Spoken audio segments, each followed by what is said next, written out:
Mula sa Kamara Plenaryo, target magbotohan sa second week ng Mayo.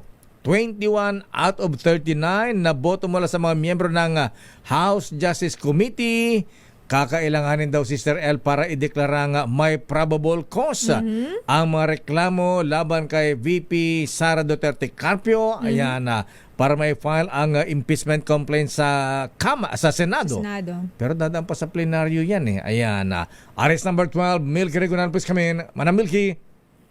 Lakay at Sister L, malamang sa second week na Mayo magbobotohan sa plenaryo para pagtibay na magiging resulta ng committee report ng House Justice Committee sa impeachment complaints laban kay Vice President Sara Duterte. Ayon kay Committee on Public Accounts Chair Terry Ridon, miyembro ng Justice Panel, tatapusin na nila sa Miyerkules, April 29 ang impeachment proceedings laban sa Vice Presidente at ang panghuling tatalakay na yung tungkol sa death threat.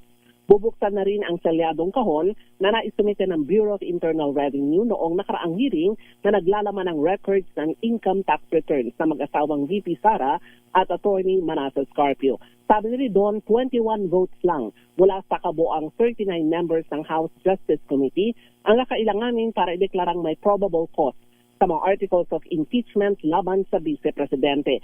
Ang kompletong report ng Justice Panel ay susumiti sa plenaryo sa ikalawang linggo ng Mayo para pagbotohan at kung mapagtitibay, saka na ito itatawid sa Senado. Narito si Vico Saro, Party List Representative Terry Ridon, miyembro ng House Justice Panel sa panayam ng isyung pambayan. Mayorya lang naman po ang boto ng pong mga miyembro ang kailangan. So I think around mga 21 votes. 21 yung pong out. kailangan para dito. 21 out of how many members ng Justice Committee? 30? 39. 39. 39. So 21 ang kailangan natin, Kong Terry. Ngayon, kung ito po ay nagkaroon ng 21 votes out of 39, aakyat na po ito sa plenaryo o magsusumiti muna tayo ng committee report? Hindi, yung committee report, isusulat po ng komite, tapos yan po yung ipepresenta sa plenaryo. No? So, ang understanding ko, kalakip na po dyan yung draft articles of impeachment na yan po yung itatransmit sa Senado. Senate.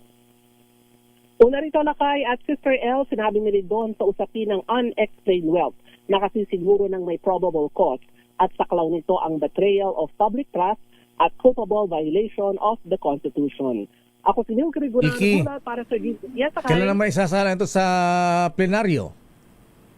Second week Lakay ng Mayo. May. Pero sa Wednesday, asahan na natin Lakay na magbobotohan na sila mga siguro sa gabi. Tatapusin nila yung usapin ng death threats. Ang isasalang lang daw ay iisa ang mga kinatawan ng NBI sa panguna ng kanilang pinuno. At pero bubuksan pa rin daw yung sealed na box wala naman sa BIR dahil naglalaman naman na ito ng income tax returns na mag-asawang VP Sara at Attorney Manasseh Carpio. After noon ay pagtutuunan nila yung tungkol sa death threat at pagkatapos noon ay magbobotohan sila kung merong may probable cause yung mga impeachment complaints laban kay VP Sara. After ng Lakay Sister L, ay gagawa ng committee report ang Justice Committee at ipipresenta ito sa plenaryo sa second week na ng Mayo dahil magre-resume ang sesyon at starting May 4. Ayan, maganda obserba mo sa plenary Manang Milky ha. Dahil may nakausap tayong congressman nag-aalangan silang bumoto o kaya umattend. Ayan, Bakit daw Lakay? Nakasubaybay ating mga kapatid sa INC. Mukhang mayroon may mensahe. Baka may mamarkahan dito, bumoto ka ng ganito ha. Ayan, mukhang nag-iingat tatandaan ka namin sa eleksyon. Yun nga Lakay baka maging markado.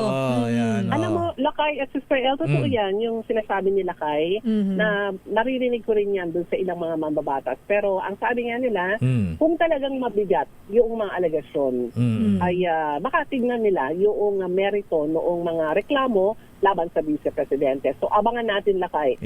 Justice Committee muna, 21 lang kailangan out of 39. At sa plenaryo, kailangan lang ay mga more than 100 para maiakyat na kay Raymond at pa sa Senate. Kailan ba ng 2/3 ba? 2/3 vote o 1/3? 1/3 lang. One-third lang. Sabi yata Oo. nasa 160. Mga ganun. Oo, ang kailangan. Pero, Para umakyat na sa Senado. sige, abangan natin. Okay nga Rod, maraming salamat Manang Milky. Magandang umaga lang kay Sister El. Balik sa inyong dalawa. Daming bayan.